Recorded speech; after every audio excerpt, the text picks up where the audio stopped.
House updated on further progress? Leader of the SNP, Stephen Flynn.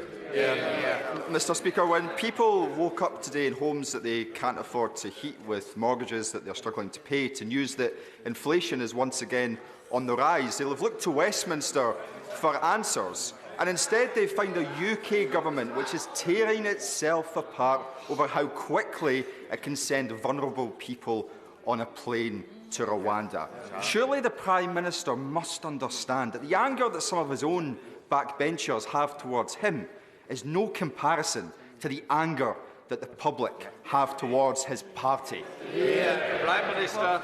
Mr. Speaker, if the honourable gentleman did care about supporting working families to pay their bills, to pay their mortgage, why on earth is the SNP making Scotland the highest tax part of the United Kingdom, where the average, Mr. Speaker, not the wealthiest, where the average worker in Scotland is now paying more tax than they do in England? Stephen Flynn.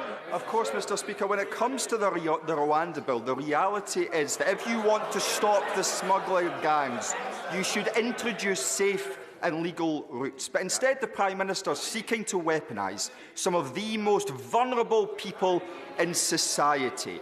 It is straight out of the cruel and callous right-wing extremist playgroup.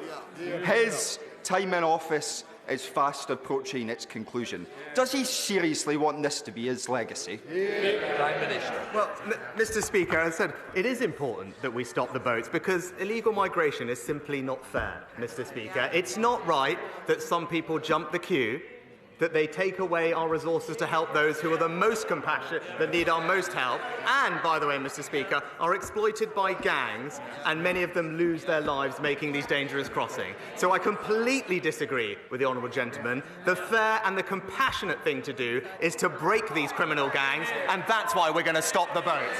Dean Russell. Thank you, Mr. Speaker. Unexpectedly, 5 months ago,